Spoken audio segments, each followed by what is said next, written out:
Mes amis, nous sommes à un tournant de notre histoire. Nous venons de vivre en effet une situation assez unique pendant 2 mois, celui du confinement. Être enfermé chez soi, réduit à vivre des relations sociales par écran, par le numérique et ainsi de suite. Interdit de se rassembler, interdit de vivre des manifestations fédératrices. La région de l'Entre-Sambre-et-Meuse est même en émoi.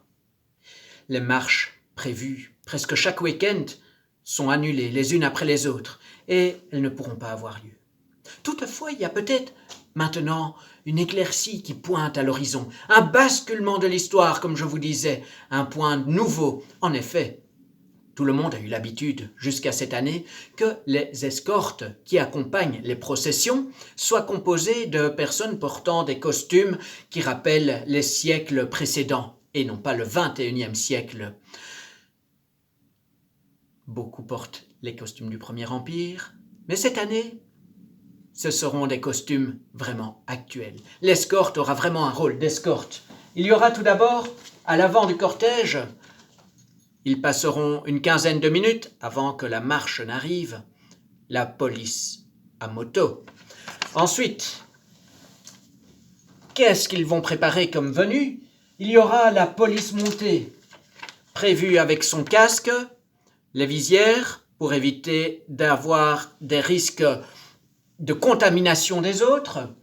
On peut ensuite ajouter, et ils seront présents d'ailleurs à chaque endroit où s'arrêtera le tour, la police anti-émeute. Une centaine d'agents, une belle escorte, une compagnie tout entière, marchant au pas et rythmée par les tambours de la région, qui eux pourront garder, vu que ce sont quand même des artistes, leurs costumes dont ils ont l'habitude de se parer ce jour-là. On peut encore ajouter, mais pourquoi une telle procession? Mais pour des pèlerins. Quelques pèlerins cette année, certainement. Un tout nouveau curé, tout jeune, entouré de quelques confrères, qui vont processionner un reliquaire, celui de Sainte Rolande, une grande sainte ici dans la région, qui a vécu, qui est morte par ici il y a 13 siècles.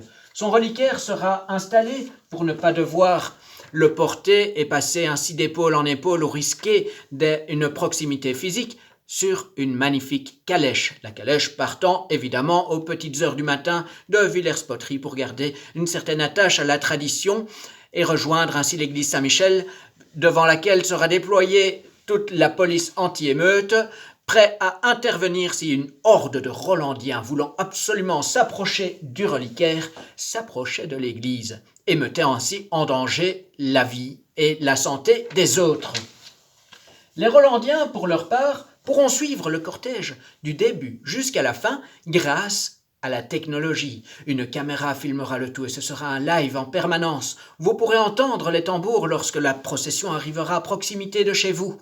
Toutefois, ne l'accompagnez pas. Si jamais vous tentez de l'accompagner, non seulement les agents anti-émeutes seront là, mais une brigade de la police assermentée sera bien aussi présente avec quelques fourgons.